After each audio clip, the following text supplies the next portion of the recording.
네, 시간이 되었습니다. 제 목소리 잘 들리시나요?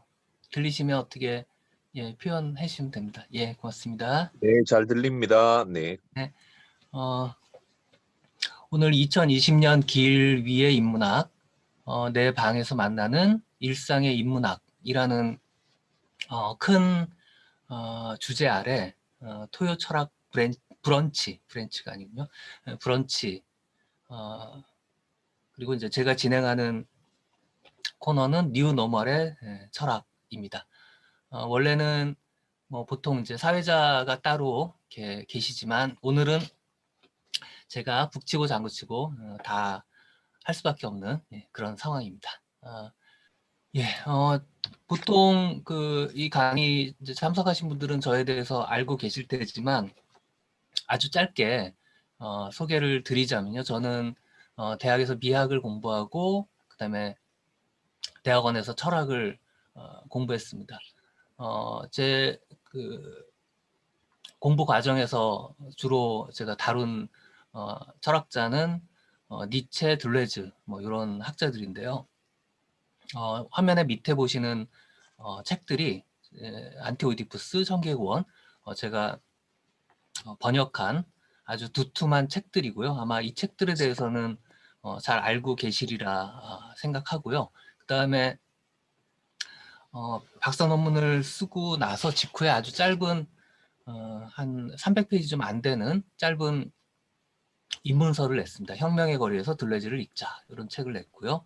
그 다음에 이제 제가 학위를 받고 나서 좀 학위는 늦게 받은 편인데요. 그 다음에 한국의 현실하고 관련된 책들을 좀 더 썼습니다. 가장 처음에 쓴 책이 화면 위쪽에 제일 오른쪽에 보이시는 삼성이 아니라 국가가 뚫렸다. 아마 대부분 요 이름을 기억하실 텐데요. 이 이름이라기보단 구절. 2015년 메르스 사태를 놓고 제가 쓴 아주 얇은 책입니다. 뭐 논문 한 편 반, 아니면 긴 논문. 여기서 이제 중요한 건 딴 거보다도 제가 이제 들레즈 가타리 학위 과정에서 이제 학생 때 공부했던 내용을 조금 우리 사회 문제에 적용해가지고 풀어보려고 했던 시도로 이제 의미가 있고요. 그런 적용의 과정은 이제 계속 됐는데요. 특히 화면 상단에 제일 왼쪽에 보이시는 인공지능 관련 책, 요게 이제 또 하나의 작업이었습니다. 이게 이제 알파고 충격 때문에 시작된 어떤 고민을 정리한 거다 이렇게 보시면 될 것 같고요. 아직도 뭐 제가 알기로는 인공지능 관련해서는 인문학 영역에서 별로 작업이 나온 게 없다 이렇게 알고 있고요. 아직 현재 진행형인 책이다 이렇게 작업이다 이렇게 보시면 되겠습니다. 그 다음에 상단에 세 번째 생각의 싸움이라는 제 나름으로 관찰한 서양 철학사를 썼고요. 이제 가장 최근에 9월 올해 7월 말에 뉴노멀의 철학이라는 책을 출간했습니다. 그리고 이제 오늘 드리게 될 말씀이 바로 이 뉴노멀의 철학이라는 책에 관련된 내용이고요. 그 책의 앞부분이라고 할 수 있습니다. 이 책은 뭐 다들 알고 계시겠지만 코로나19 상황을 맞이해서 시작된 고민, 이걸 담고 있습니다. 자, 이제 이 책에 대한 내용은 뒤에 계속 강의 진행하면서 개진될 거고요. 오늘뿐 아니라 다음 주 토요일, 그다음에 그 다음 주 토요일 3주 연속으로 이 책의 내용의 어떤 핵심 부분들을 계속 다루게 될 거니까요. 책에 대한 더 구체적인 그 얘기는 생략하도록 하겠습니다. 자, 그 다음에 이제 철학적으로 접근한다라는 게 이제 무슨 뜻일까를 간략하게 제가 생각하는 입장을 좀 말씀드리고 시작했으면 좋겠는데요. 일단은 세상에 벌어지고 있는 일들에 대한 어떤 사실관계를 파악하는 거. 그러니까 정확하게 그것이 무엇이고 그것을 통해 되는 일, 안 되는 일 이런 것들을 이제 숙고하는 거다 이렇게 볼 수 있습니다. 가령 인공지능이라고 했을 때 인공지능이 뭐고 그게 어떤 일을 할 수 있고 어떤 일을 또 못하고 또는 절대로 못하고 이런 것들을 이제 파악하는 거죠. 그 다음에 이제 두 번째 단계로 그걸 갖고 되는 것하고 관련해서 여러 영역이나 주제에서 어떤 함축, 함의 이런 것들을 이제 살펴보는 거죠. 적용해보는 겁니다. 그래서 이런 일이 일어날 거다. 이런 어떤 문제가 생길 거다. 이런 어떤 대비를 해야 된다. 뭐 이런 것들을 생각하는 거. 이런 과정을 제가 생각할 때는 철학적으로 어떤 주제를 다룬다라는 말의 의미가 되겠습니다. 자, 그러면 이제 뉴노멀이라는 게 뭐냐를 먼저 알아야 되겠죠. 그리고 그 뉴노멀이 그 뭐랄까 현실 속에서 이제 어떤 구체적인 사례를 통해 드러나고 있을까 뭐 이런 걸 또 이제 알아야겠죠. 우선 뉴노멀이라는 개념은 우리가 노멀이라는 개념에서 출발해야 되겠죠. 노멀 그러면 정상 또는 일상 또는 우리의 그냥 평상시 이런 거라고 할 수 있습니다. 그냥 계속 이어져 오고 되풀이되는 어떤 그런 상태, 상황이라고 할 수 있습니다. 근데 이제 문제는 우리의 일상이 바뀌는 겁니다. 어떤 이변 또는 이상, 그다음에 재난 이런 것들이 발생하되 그것이 한 번에 그치는 게 아니라 반복해서 발생하는 겁니다. 가령 이따가 잠깐 또 언급될 수도 있겠지만요. 올해 그 여름에 폭우가 굉장히 오랜 기간 이어졌습니다. 그 보도에서 어떤 얘기를 많이 했냐면 기상 관측 이래 최장 기간 뭐 이런 표현을 많이 썼습니다. 최장이에요. 근데 이게 우리가 올해 그 여름의 폭우 여기에 대해서만 하는 얘기가 아니라 어젠가요? 어제 그제 그런 상황도 우리가 생각해 볼 수 있는데요. 11월 기상 관측 이래 최저 기온이 가장 높았다. 그러니까 엄청 더웠다는 얘기죠. 뭐 그런 식의 이제 상황. 이게 또 역시 기상 관측 이래입니다. 말하자면 기상 관측 이래 가장 덥고 가장 춥고 가장 길고 가장 많고 이런 일들이 빈번하게 계속되고 있는 겁니다. 이게 아마 많이 기억하실까요? 뭐 폭염, 폭우, 혹한 이런 것들이 계속 됐었습니다. 최근에. 바로 이런 상황들을 우리가 이제는 더 이상 이변이다, 뭐 이상이다 이렇게 얘기하기보다는 이게 새로운 일상이다. 우리는 그 새롭게 뭐랄까 전개된 그런 상태를 그냥 받아들여야 한다.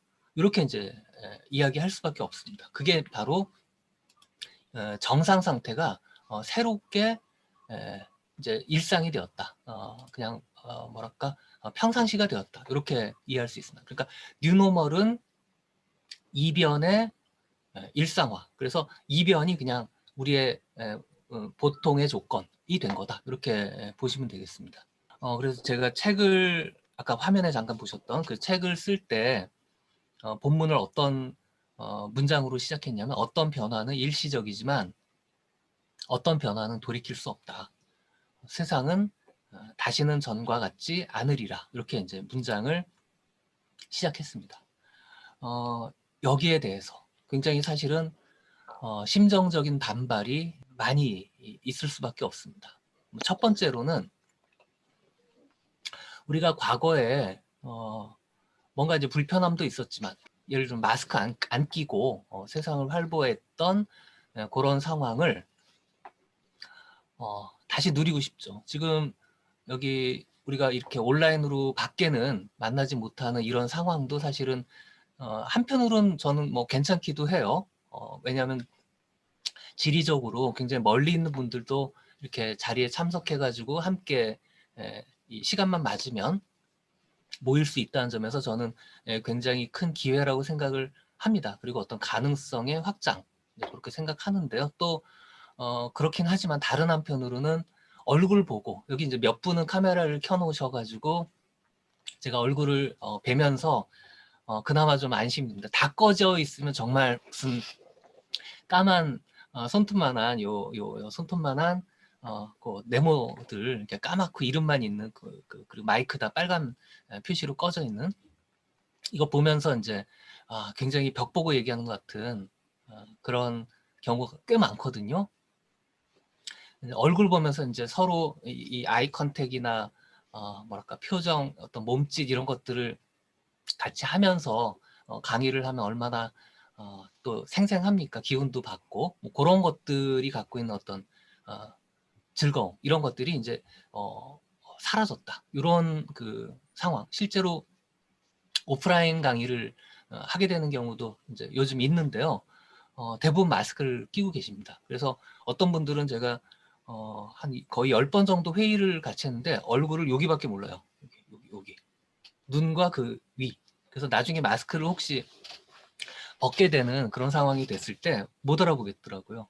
이런 식의 이제 상황 이런 것들을 이제 우리가 받아들이기 힘들다. 그렇게 한편으로 말씀드릴 수 있겠고, 두 번째는 이건 좀 이제 식자층에서 이렇게 많이 우려하는 부분입니다. 뭐냐면 이렇게 이제 특별한 상황이 되면서 이 자본의 어떤 공격 이게 강화되고 가속화된다라는 거에 대한 어떤 우려 이게 이제 저도 분명히 공감합니다만 굉장히 큽니다. 그러니까 가령 원격 의료 뭐 이런 거가 이 비접촉 상황을 통해서 이렇게 뭐랄까요 그 이제 허가가 나오고 그리고 전면화되고 이렇게 되면 이제 치료를 받는 그 이론적으로는 머릿속으로는 의사와 환자가 만나지 않으면서 어떤 그 진단과 치료 이런 행위가 이루어질 수 있기 때문에 이게 굉장히 좋은 것처럼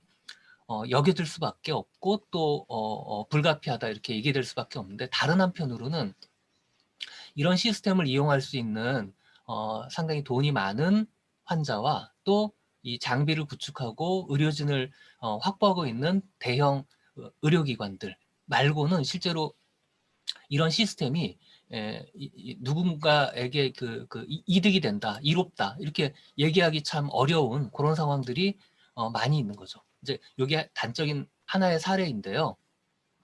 이런 형태로 그 자본이 그동안 어떤 사회적인 저항 뭐 아니면 수용에 있어서의 어떤 뭐랄까 거부감 이런 것들을 이제 단번에 딛고 관철되는, 그러니까 자본이 좀 더 우리 생활을 지배하는 이런 상황이 초래된다라는 거에 대한 부담 이게 이제 또 특히 지식인들 진보 지식인들 사이에서 많이 있는 것 같습니다. 그런 심정적인 거부감과 어떤 이성적인 거부감 이런 것들이 함께하고 있다. 받아들일 수 없다라는 생각이 이제 많이 있다는 거죠. 그래서 뉴노멀이 아니다. 그렇게 이제 생각하는 분들이 꽤 있습니다. 근데 이 점에 대해서 저는 이미 우리는 이 새로운 상황을 일상으로 수용하고 있다라고 이제 먼저 말씀드리고 싶어요. 최근에 그 지금 매일같이 300명 이상 나흘인가요? 계속 연속으로 확진자가 발생하고 있잖아요. 뭐 그런 것도 그렇고 뭐 좀 돌아보면 우리 그 8.15 뭐 집회 이렇게 표현되는 분들의 그 어떤 모임을 계기로 확진자가 급증했을 때 그때 상황을 한번 생각을 해보죠. 뭐 지금도 거의 비슷한데요. 이어지고 있으니까요. 그때 정부나 의료진이나 아니면 일반 시민들이 3, 4월에 그러니까 그때 봄이죠. 봄에는 사실 우리의 모든 일상이 멈췄죠. 저도 그때 잡혀있던 모든 강의와 회의가 취소됐어요. 3, 4월 많이 굶었죠. 네. 아마 여기 계신 분들도 그런 자리들, 강의 자리라든지 뭐 강연, 전시회 이런 것들 다 못 가셨던 기억 날 텐데요. 그때 우리가 마련했던 어떤 새로운 행동 지침이 있었습니다. 지금도 이제 계속되고 있는데요. 사회적 거리두기가 강화되거나 학교가 뭐 초중고, 대학교까지 다 원격으로 강의가 이루어지거나 어떤 회의나 강의가 대부분 그 당시엔 취소됐고요. 지금은 온라인으로 다 대체되고 있죠. 이런 상황이 3, 4월에 겨우겨우 우리가 하나씩 마련한 어떤 행동 지침이었는데 바로 그걸 그대로 받아들였다는 겁니다. 그러니까 이번 가을도 또 여전히 그렇게 되겠구나 하는. 그리고 지금 11월 말 이제 접어드는데요. 지금 상황에서도 이거 당분간 계속되겠구나 하는 이 탄식 속에 우리는 이미 이 새로운 일상을 받아들이고 있다. 이게 연령 불문인 것 같아요. 나이랑은 상관없이 이 새로운 상황이 그냥 이게 계속되는 상황이겠구나 하는 어떤 수용, 요게 이제 이루어지고 있다는 겁니다. 요걸 통해서 저는 이 뉴노멀이 이게 관념적인 문제가 아니라 현실의 문제다. 그냥 어쩔 수 없이 우리가 수긍하고 가야 되는 문제구나. 적응하고 따라야 하는 문제구나라는 걸 확인하고 있다고 생각을 합니다. 그러니까 심정적인 또는 이성적인 거부감은 그것대로 있지만 이건 또 다른 현실이다. 좀 더 구체적으로 보자면 그리고 이 부분은 제가 다른 분들하고 좀 다른 접근이라고 할 수도 있는데요. 왜냐하면 많은 분들이 코로나19에 집중하세요. 근데 저는 그거보다는 좀 더 이렇게 규모가 크다. 그러니까 삼중의 어떤 위기, 삼중의 대격변이 공교롭게도 동시에 일어나고 있다라는 점에 주목하고 있습니다. 우선 첫 번째는 코로나19를 비롯한 이 글로벌 감염병의 대유행입니다. 두 번째는 뒤에 좀 더 말씀드리겠지만 기후 위기예요. 이게 사실은 더 심각하고 전면적이다. 그리고 더 어떤 의미에선 치명적이다. 이렇게 생각하고 있습니다. 그리고 세 번째는 제가 앞에 소개드렸지만 인공지능 관련해서 이것이 그 자체로 나쁜 건 아니지만 악용되고 오남용됐을 때 굉장히 큰 문제가 있을 수 있습니다. 워낙 강력한 기술이기 때문에 여기서 비롯될 수 있는 문제를 지금부터 우리가 적절하게 관리하지 않으면 인류에게 해를 끼칠 수밖에 없다. 이것도 이제 한편으로 우리가 대응 못할 때는 위기다라는 걸 염두에 두어야 한다고 생각합니다. 하나씩 살펴보자면요. 첫 번째로 감염병의 대유행인데요. 여기서 문제가 되는 것은 이 주기가, 발생 주기가 점점 짧아지고 있다. 그러니까 과거에 뭐 100년에 한 번 있었던 거라면 점차 10년에 한 번, 5년에 한 번, 3년에 한 번 이런 식으로 줄어들고 있다라는 거, 짧아지고 있다라는 거. 예를 들어서 지금 코로나19의 원인이 되는 코로나 바이러스, 이 코로나 바이러스의 사촌인 어떤 코로나 바이러스가 문제를 일으켰던 사건이 바로 우리가 잘 알고 있는 메르스입니다. 그게 2015년의 일이었습니다. 불과 5년 만에 변종이 다시 찾아온 겁니다. 저는 앞에 말씀드렸지만 그 당시에 메르스 상황을 상당히 열심히 연구를 했어요. 그래서 이 병의 성격을 보고 이거 조만간 또 되풀이될 거다라고 책의 마지막 문단에서 이야기를 했습니다. 메르스는 다시 돌아온다. 끔찍한 예언인데 실제로 5년 만에 그 변종이 다시 돌아왔습니다. 그리고 이제 한 가지만 더 말씀드리면 이 메르스나 코로나19하고 이제 동일한 원인인 그 코로나 바이러스의 사촌이 문제를 일으켰던 사건이 2002년에 사스입니다. 이 사스의 병원균, 메르스의 병원균, 그 다음에 코로나19의 병원균이 다 동일한 코로나 바이러스 변종이라는 겁니다. 변종은 돌연변이에요. 늘 일어납니다. 자연 속에서 주로 이제 야생 동물을 매개로 일어나는데요. 그 변화가 그게 이제 다시 인간하고 접촉하게 되면 인간 사회에 감염병으로 오게 되는 거죠. 자, 여기서 이제 한번 생각을 해보세요. 주기를 주목해 보세요. 2002년에 발생했던 최근 코로나 바이러스 질병이 2015년에 즉 13년 만에 이제 발생한 겁니다. 그리고 다시 5년 만에 코로나19로 다시 돌아왔어요. 그러면 이 주기를 잘 생각했을 때 코로나19 말고 다음병 변종, 뭐 이제는 이름을 뭐 코로나19, 코로나23 이렇게 부를 거예요. 과거에는 지역명을 붙이기도 했지만 그러면 이제 언제 돌아올까? 이 주기를 예측해 보면 우리가 조만간 다시 완전 새로운 변종으로 돌아올 거다라고 예상하지 않으면 그게 이상한 거죠. 이게 이제 문제라는 겁니다. 코로나19 제가 오늘 한번 다시 상황을 봤는데요. 전 세계 확진자가 5,700만 명이 넘었고요. 사망자가 137만 명이 넘었습니다.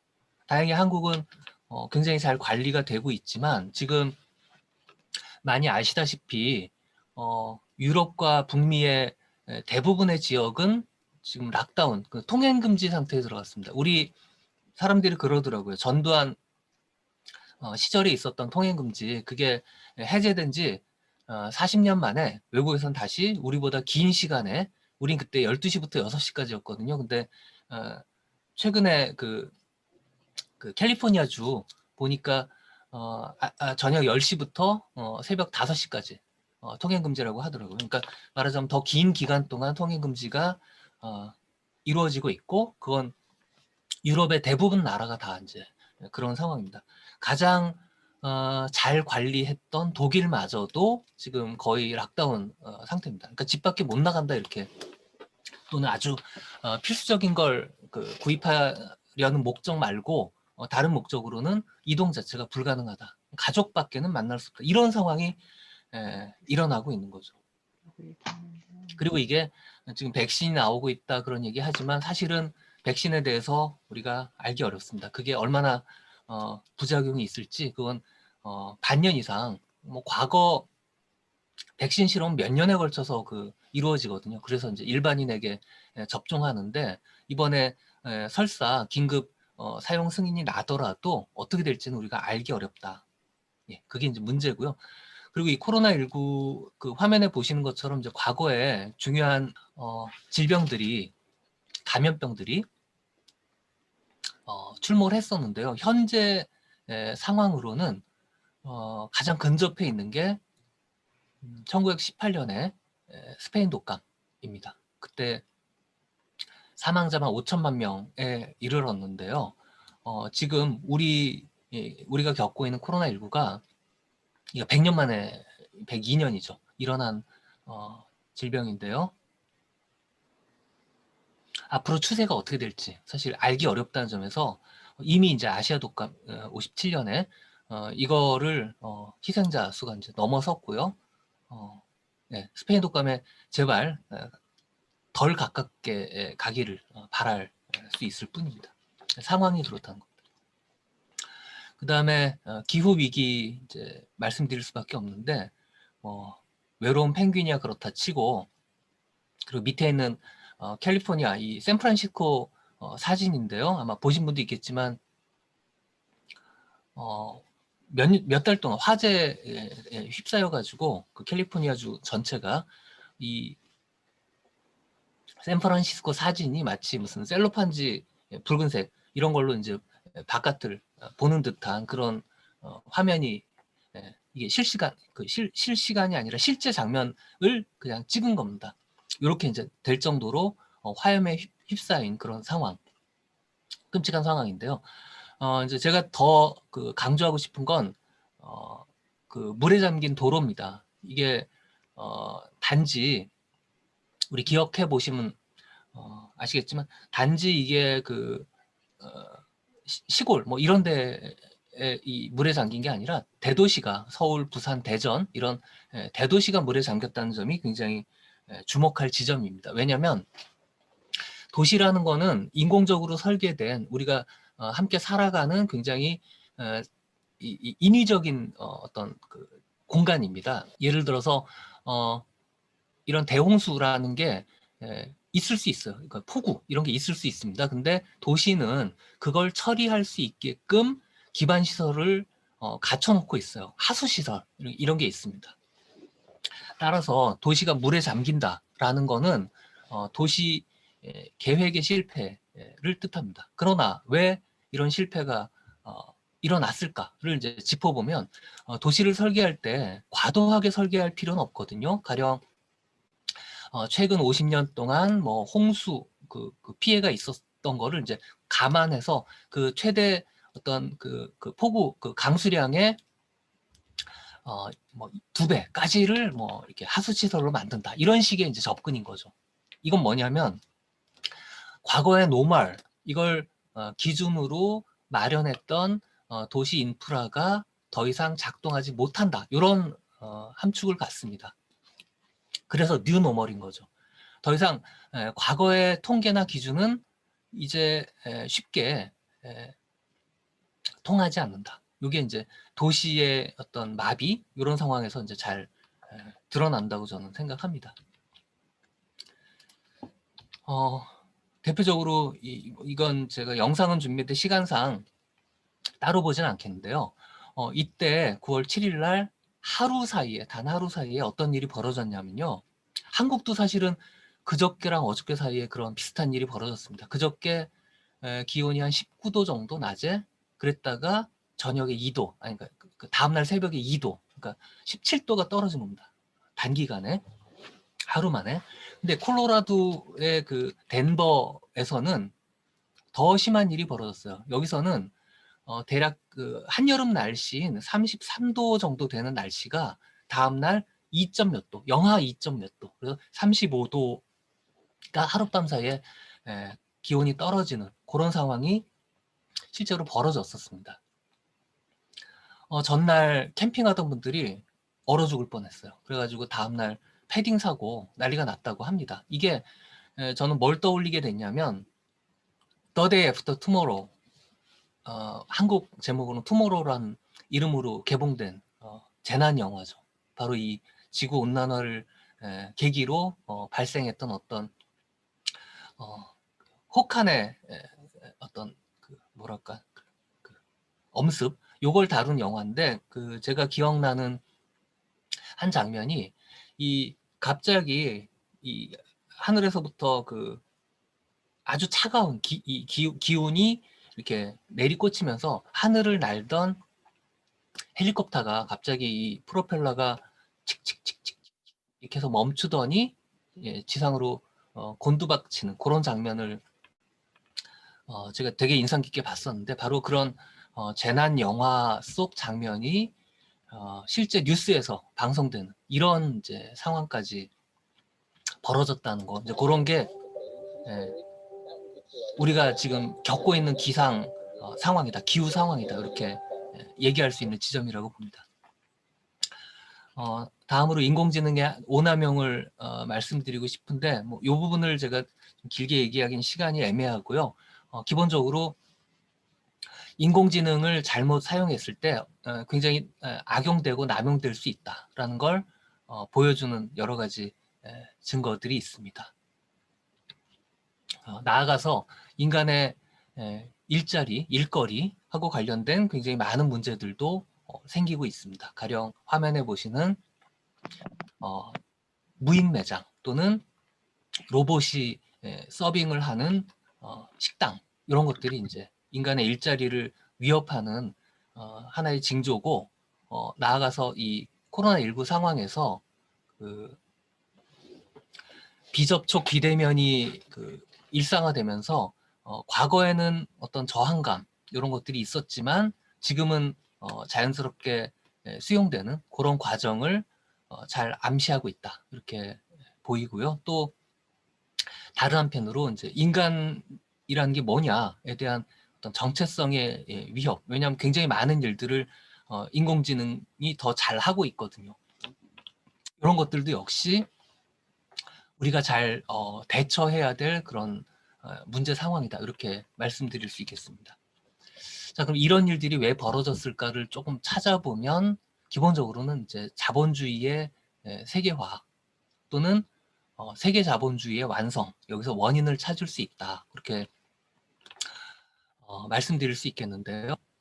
과거에는 사실 자본주의가 미치지 않은 그런 지역들이 분명히 존재했습니다. 그런데 최근 한 40년 정도 시간 동안 지구 전역이 자본주의의 손길이 닿는, 말하자면 자본의 이윤 증가 동기로 뒤덮였어요. 그걸 또 다른 말로 하면 이제 돈벌이가 되면 무슨 짓이라도 하는 지구가 되었습니다. 그 전까지는 그렇지 않은 지역도 있었다. 근데 지금은 모든 곳이 그러하다라는 게 이제 특징이고요. 이게 사실상 완성되었다, 자본주의가 완성되었다라고 제가 지적하는 지점입니다. 자, 감염병의 대유행은 인간이 온갖 곳을 들쑤시고 다니다 보니까 원래라면 안 갔을 지역에 존재했던 그 지역만의 풍토병이 결국 인간의 손을 거쳐 전 지구로 퍼져나갔고, 더군다나 자본주의가 유통되는 그 망들을 타고 굉장히 빠른 속도로 퍼져나갔다. 이 점을 지적할 수가 있겠습니다. 두 번째로 기후 위기의 원인도 돈벌이를 위해서 자원 소비와 탄소 배출을 엄청나게 가속화한 그 경향, 여기서 찾아볼 수 있다. 이렇게 말씀드릴 수 있겠고요. 인공지능의 경우 기술 자체는 얼마간 인간에게 유용하게 사용할 수 있는 그런 특징을 갖고 있지만 반대로 자본주의적으로 인공지능을 이용할 때 엄청난 빈부격차 이런 것들을 초래하는, 말하자면 가난한 사람은 더 가난해지는 그런 원인이 될 수 있다라는 점에서 이걸 어떻게 대처할지 중요한 문제가 아닐 수 없습니다. 자, 이런 이제 문제 상황들 우리가 좀 살펴봤고요. 이런 문제 상황 속에서 한 가지 우리가 짚고 가야 될 사항은 이 문제가 지구의 위기, 뭐 우리가 가끔 그런 식으로 표현하기도 하는데요. 그건 좀 오만한 태도라는 겁니다. 왜냐하면 지구는, 그래프는 뭐냐면요. 최근 6,500만 년 동안의 지구 기온 변화거든요. 맨 그 왼쪽, 오른쪽입니다. 오른쪽 하단에 있는 게 최근 지구 기온이에요. 긴 시간 스케일로 봤을 때 지구는 굉장히 뜨거웠어요. 오랫동안. 지금이 지구가 최근 6,500만 년 중에 유례 없이 차가워진 시기고요. 인간이 살아가고 있는 그런 시기이기도 합니다. 그러니까 여기서 다시 1, 2도 올라가는 건 지구한테는 유도 아니에요. 별거 아닙니다. 인간한테 문제예요. 그리고 인간과 함께 현재 지구상에 살아가고 있는 그 생물들한테는 문제가 됩니다. 왜냐하면 현재 인간과 생물들은 현재 기온 수준 근처에서 최적화됐고 적응했기 때문에 그래요. 따라서 우리가 호들갑 떨면서 뭐 인간 그 지구의 위기라는 둥 이렇게 표현하는 건 좀 심한 과장이다, 이렇게 말씀드리고 싶어요. 인간한테 위기니까 인간이 잘 대처해야 한다. 이게 이제 겸손하면서도 정직한 외침이 되겠습니다. 자, 니체는 이런 얘기를 150년 전에 했습니다. 인간이 제각각 자기 민족마다 추구하는 목표와 가치가 있었다는 거예요. 근데 인류 전체에게 단일한 목표, 하나의 가치, 이런 것들이 존재하지 않는다. 이렇게 이제 지적을 했습니다. 저는 이 삼중의 위기 상황에서 니체의 이런 지적이 굉장히 중요하다고 생각해요. 힘을 모아서 하나의 목표를 추구해야 된다. 현재의 위기를 극복하고 인간이 살아가야 할 새로운 어떤 가치 기준 이런 것들을 찾아야 한다. 그렇게 생각되는데 문제는 이게 이성적으로 풀 수 있는 문제가 아니라는 겁니다. 이 울리백이라는 철학 사회학자, 독일의 사회학자가 위험 사회를 경고했는데요. 방금 말씀드린 이 기후 위기 말고도 핵 문제, 테러리즘 이런 몇 가지를 경고한 게 이미 25년, 35년이 지났습니다. 근데 여기에 대해서 아무도 실천적인 어떤 동참 이런 것들을 하고 있지 않아요. 저는 이성이 이 문제를 해결할 수 있는 굉장히 중요한 능력이라고 생각합니다. 이성을 발휘하면 해법을 찾을 수 있어요. 그러나 이걸 문제를 문제라고 느끼게끔 하는 능력은 아니라고 생각됩니다. 그러니까 문제가 공유되기 위해서는 뭔가 다른 능력이 필요한데요. 여기서 제가 주목하는 거는 인간의 느낌입니다. 아, 이게 문제다라고 느끼는 거. 이게 우선이라는 거죠. 그리고 만약 나와 너가 이걸 문제라고 동일하게 느끼면, 즉 문제를 공감하게 되면 해법이 함께 도출될 수 있다. 그렇게 생각이 됩니다. 그러니까 너의 이성과 나의 이성을 함께 사용할 수 있다. 이렇게 되는 거죠. 동참할 수 있다. 그래서 느낌의 합의, 느낌의 합의보다는 전 공통의 느낌이라는 표현을 더 좋아하는데요. 공통의 느낌이 문제를 풀어나갈 수 있는 출발점이 될 수 있다. 그 다음에 이제 이성이 발휘되는 거죠. 근데 특히 이 삼중의 위기의 막내격인 제일 늦게 찾아온 코로나19가 우리한테 주는 공포와 불안, 이런 느낌이 합의의 계기가 될 수 있다. 어떤 느낌의 합의 또는 공통의 느낌의 출발점이 될 수 있다. 그렇게 생각을 해보게 되었습니다. 그리고 이로부터 어떤 행성적 거버넌스, 이걸 만들어 갈 수 있다. 또는 만들어 가야 한다. 그렇게 생각을 하고 있습니다. 요 행성적 거버넌스의 구체적인 내용은 다음 시간에 말씀드릴 텐데요. 이 공통의 느낌이 왜 중요하냐면 모두가 위기라고 느끼면 인류가 협력해요. 이 화면에 보시는 장면은 영화 원제목은 Arrival이고요. 우리 그 한국 개봉 제목은 컨택트인데요. 그 유명한 테드 창의 너의 인생의 이야기라는 그 원작을 바탕으로 만든 영화죠. 사실 이 영화 속 외계인은 그렇게 악한 외계인은 아니에요.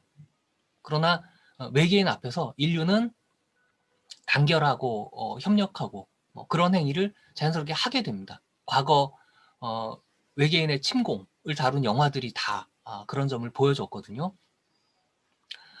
바로 그 코로나 바이러스가 이런 외계인과 같은 역할을 할 수 있지 않을까 하는 겁니다. 과거에 인류는 멸종의 위기에 처한 적이 있었다고 해요. 그 당시에 개체수가 1200명까지 감소했었다고 합니다. 말하자면 현재 75억의 인구는 이 1200명의 후손이에요. 우리 모두가, 여기 계신 모두 다 그렇습니다. 바로 그때 살아남을 수 있었던 비결인, 개체수를 보면 진짜 멸종 직전이었죠.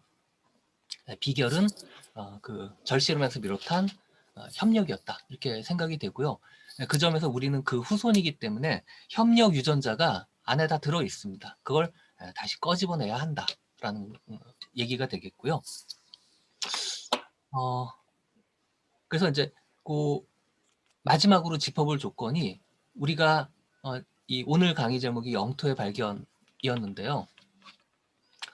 신자유주의 상황, 최근 40년을 이끌어왔던 그 상황에서 우리는 여러 가지 그 경계가 사라졌다, 이런 얘기를 들어왔습니다. 인간과 물건과 정보의 흐름이 전 세계의 국경을 넘나들고, 또 글로벌 물류망이 재편되면서 비용이 가장 낮은 곳을 따라 이렇게 분산되었죠. 사실 3M이라는 그 회사는 우리가 다 알잖아요. 그 3M이 세계 최고의 어떤 기업인데도 불구하고 이번 코로나19 상황에서 초기에 마스크를 공급하지 못한 까닭은 이 글로벌 물류망에 따라 생산 공장이 중국에 있었기 때문에 그랬었죠. 이런 식으로 온 그 지역에 분산되었었다라는 게 되게 흥미로운 지점이고요. 그게 이제 과거엔 잘 작동했습니다. 그래서 지구는 얽히고 설킨 거대한 공장이 되었었고 모든 경계가 소멸했다. 이걸 이제 자랑스럽게 내세웠었던 거죠. 근데 코로나가 발생하자마자 사실 제일 먼저 국경이 드러났습니다. 국경은 치안과 조세를 비롯해서 행정력이 미치는 범위의 안쪽입니다. 그 정부의 주권이 미치는 영역이고요. 그리고 투표를 통해서 그 안에 있는 구성원들이 자신의 의사결정을 표출할 수 있는 어떤 영토 범위 이렇게 얘기할 수 있고요. 그리고 이제 때로는 난민이나 이주민 이런 권리가 유보된 사람들이 그 안에 함께 하기도 하는 어떤 단일한 주권자 공동체. 이 경우에는 난민이나 이주민은 주권자 취급을 받지 못하는 시민권을 갖고 있지 못한 그런 존재로 여겨지기도 하는 그런 그 공간이 이제 국경으로 상징됩니다. 바로 코로나19가 이 국경을 국가의 경계 그리고 정부의 행정력이 미치는 범위를 드러냈다 하는 게 되게 중요하고요. 마치 온 사방에 흩어져 있던 아이들이 해가 지면서 자기 집으로 들어가게 되는 이런 상황하고 비슷하다. 즉 자기 국경 안으로 자기 국가 안으로 들어가는 그런 상황하고 비슷하다. 그렇게 생각이 되었고요. 그런데 이제 끝으로 마지막 슬라이드 두 번째인데요. 우리가 이제 정부라는 걸 마치 엄마처럼 집에서 이제 아이를 기다리고 있다가 맞이하는 엄마처럼 생각하기 쉬운데 사실은 그거하고는 좀 다르게 이해해야 한다라는 겁니다. 정부는 한편으로는 우리가 오늘날 이 정부를 구성한다는 점에서 우리 투표를 하고 각 나라에 어울리는 정부를 구성하고 그렇잖아요.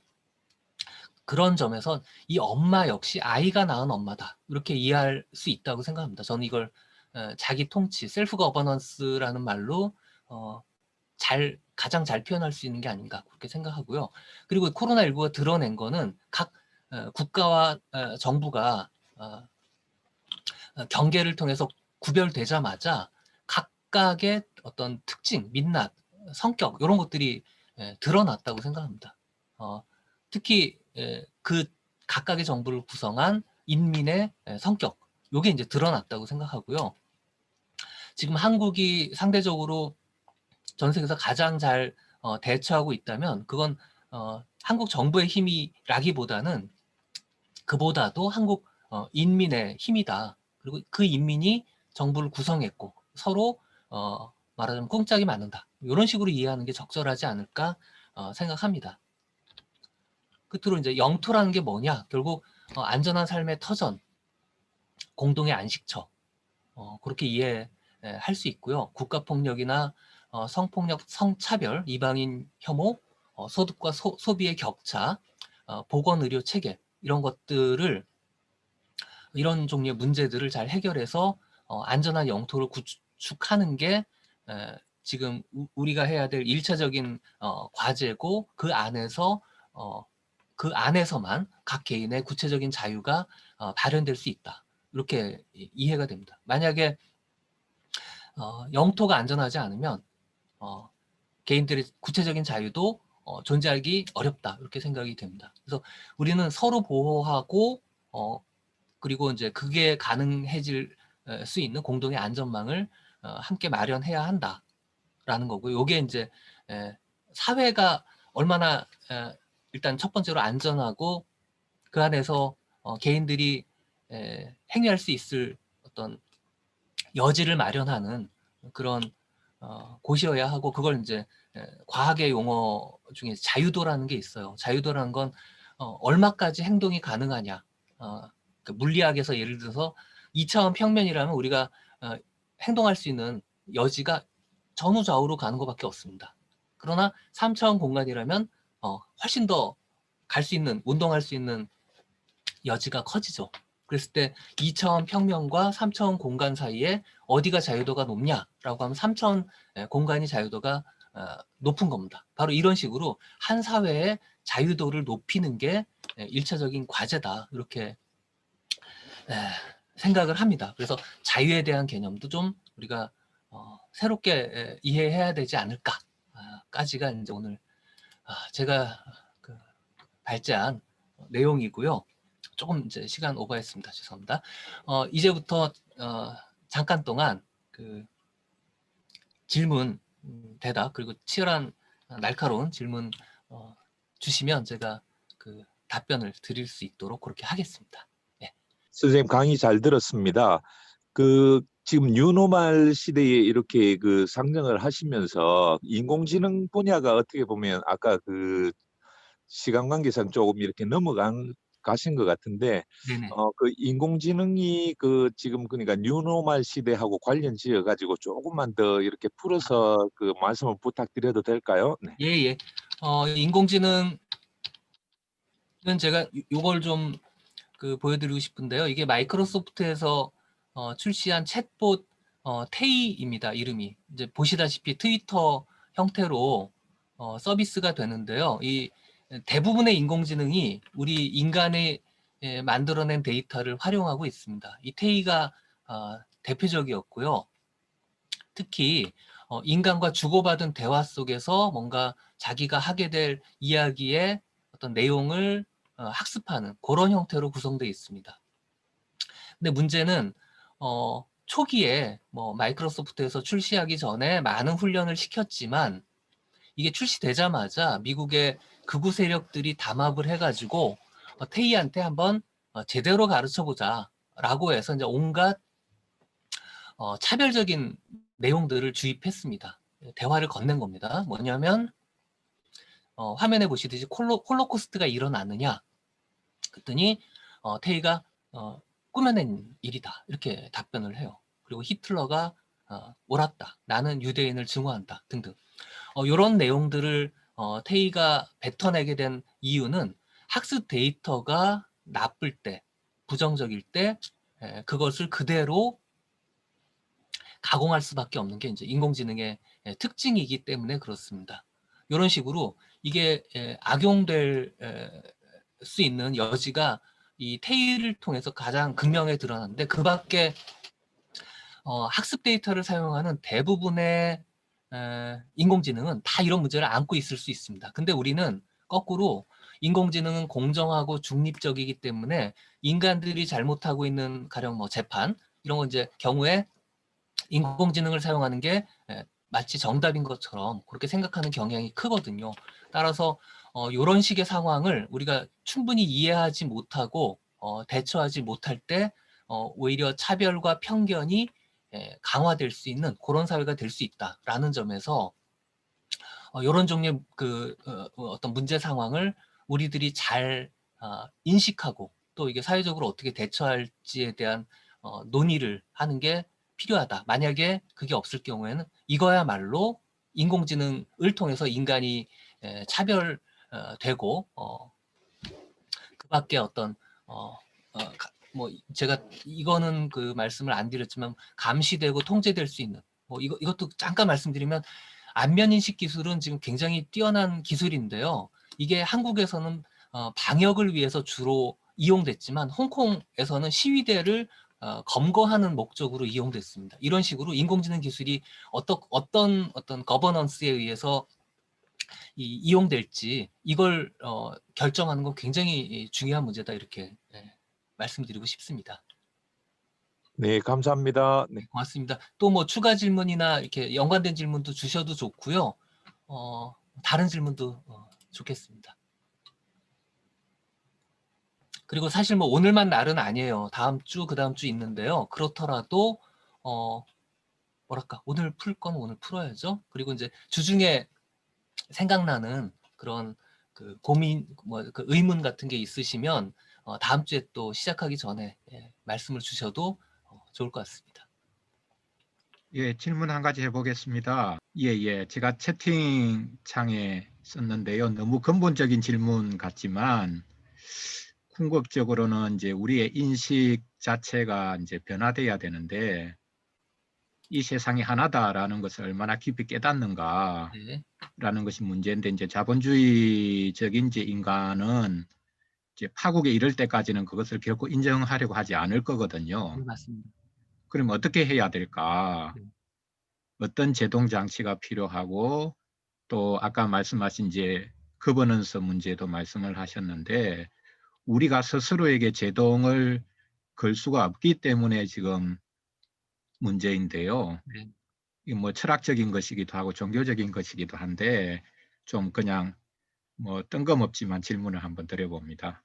예, 우리가 잘 지금 못하고 있습니다. 그리고 특히 이제 글로벌 수준이 되면 이 유엔을 비롯한 많은 국제 기구들이 이 무력한 게 사실입니다. 지금 WHO도 그랬고 WTO도 그렇고 이런 기구들이 한계를 보여주고 있는데요. 뭐 가령 트럼프가 혼자 그 국제 기후 협약 이런 걸 탈퇴해 버리면 실제로 탄소 배출은 지들이 한 30%뭐 그 정도 하는데 무책임하게 우리는 협조하지 않겠다 이렇게 나와버리면 그만이고 이런 상황들이 계속되고 있습니다. 뭐 중국의 단칙도 말할 나위가 없고요.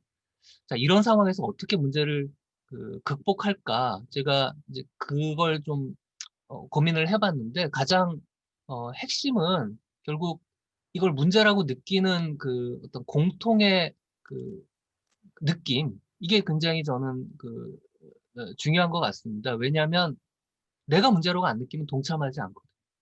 따라서 이제 누구나 이 느낌을 가져야 되는데 가령 이제 저는 이 부분을 뭐 다음 시간에도 나올 얘기지만 주목하는 지점은 한국 사람들은 현재 상당 부분 이 어떤 공통의 느낌을 갖고 있는 것 같아요. 그게 에, 현재 방역 어떤 정책이랄까 요거에 우리가 동참하는 이유라고 생각이 듭니다. 그러니까 이성적으로 감성적으로 이건 이렇게 하지 않으면 안 되겠구나라는 어떤 필연성 이게 누가 시켜서라기보다는 내가 해야겠구나라고 생각이 되는 거예요. 그러니까 이성과 감성이 같이 움직이기 때문에 동참하고 있다. 저는 그렇게 평가하는데요. 이게 무슨 권위주의의 산물이다 이게 아니고요. 여기 반해서 서양 사람들의 상당 부분은 그 느낌이 다른 것 같아요.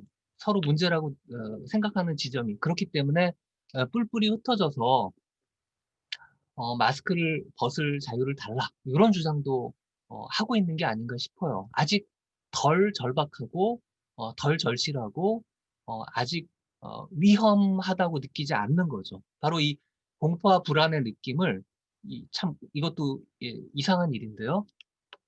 느낌 수준인데도 아직 와닿지 않는 그런 게 문제라고 그리고 차이라고 생각이 됩니다. 그러니까 근데 문제는 제가 이제 여기서 더 생각이 가는 거는 뭐였냐면 한국처럼 이렇게 어떤 느낌의 합의 또는 공통의 느낌을 통해 실천을 하고 있는 사회와 그렇지 않은 다른 사회가 시간이 좀 지나고 나면 어떤 차이를 빚게 될까? 여기입니다. 그러니까 결국 어떤 차이가 빚어질 거라고 제가 생각하냐면 느낌의 합의가 충분하지 않은 사회는 희생자가 엄청날 거예요. 그래서 어, 이 느낄 때까지 바이러스가 공격하지 않을까 그런 생각을 하게 됩니다. 그러니까 엄청난 사망자와 이 회복되더라도 후유증이 심하다고 하잖아요. 그런 사람들이 많아지면서 결국은 한국에서 지금 행하고 있는 그런 정도의 또는 그런 방식의 행위를 함께하지 않으면 이게 안 되겠구나. 그걸 깨달을 때까지 시간이 경과되지 않을까 이제 그런 생각을 해보게 됩니다. 이게 저는 아시는 분은 아시겠지만 원래 생명공학 쪽을 그 공부 잠깐 하다가 이제 관두고 미학과 철학을 했는데요. 생물학적인 사실입니다. 우리는 다 동물이고 이런 감염병 상황에서는 이렇게 꼭 해야만 하는 어떤 행동 방식이 있거든요. 근데 서양의 대부분 나라들은 지금 선진국이라고 불렀던 나라들은 그 가장 기본을 안 따르고 있어요. 안 지키고 있어요. 이렇게 되면 결국 그들이 몰락하는 지경까지 가지 않을까 그런 생각도 많이 듭니다. 왜냐하면 답이 없거든요. 다른 방법이 없어요. 그들이 유일하게 믿고 있는 게 백신과 치료제인 것 같은데 그거는 먼 얘기입니다. 아직은.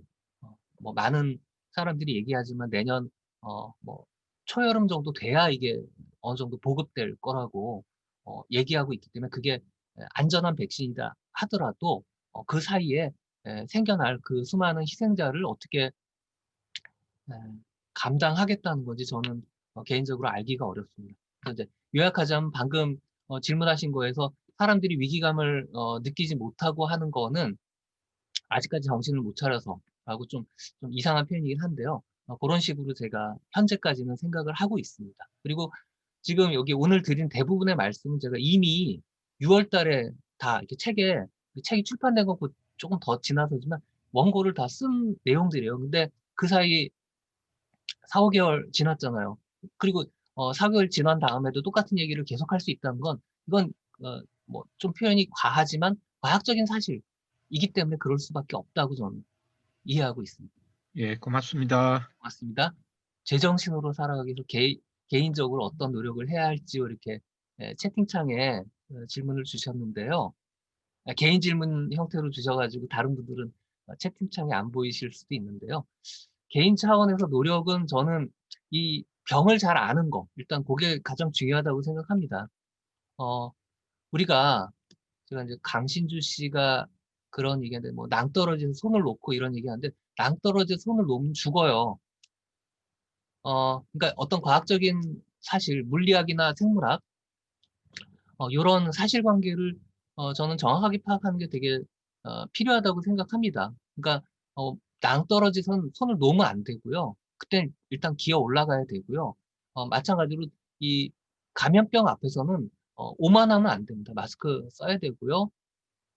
그리고 다음 시간에 많이 말씀을 드리지만 내가 감염되지 않는 게 중요한 게 아니고 그러니까 감염된들 뭐 난 상관없다 이게 중요한 게 아니고 타인을 위해서 어떻게 해야 되나 공동체를 위해서 어떻게 해야 되나 이거에 대한 생각 나의 자유가 내가 행동할 수 있는 마음대로 행동할 수 있는 그런 자유가 아니라 공동체 속에서의 자유라는 걸 항상 명심해야 되는데 그거의 출발점은 일단 정확한 알미라고 생각합니다. 이 경우에는 이게 관념의 문제가 아니라 물리와 생물의 문제이기 때문에 더더욱 공부를 해야 된다. 그렇게 생각되고요.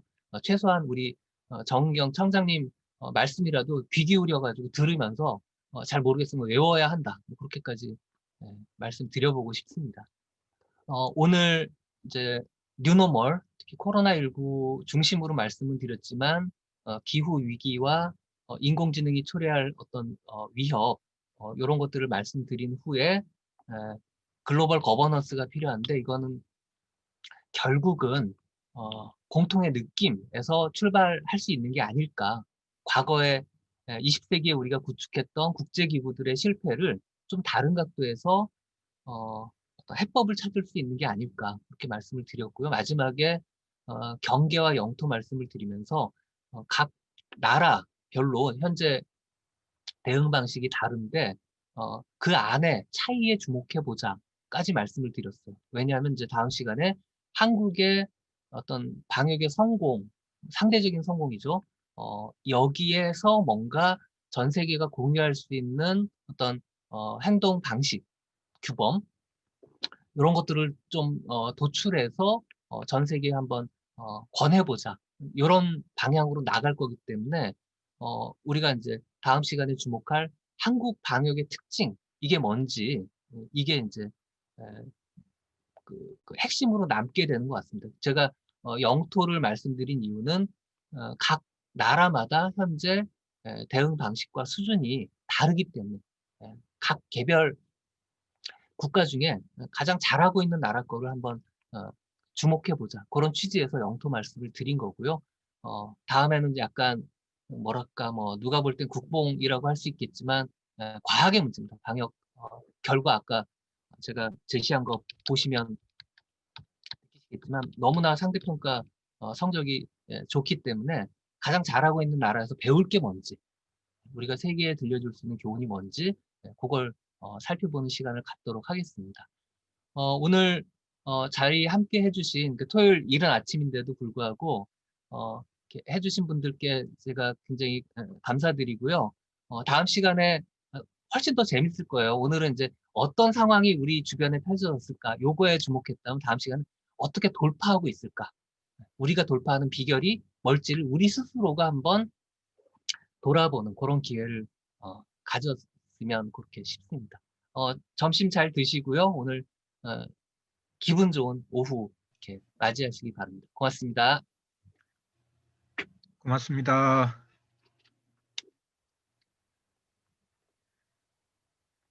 예, 이제 나가시면 되고요. 제가 잘 들었습니다. 30초 후에 방을 깨겠습니다.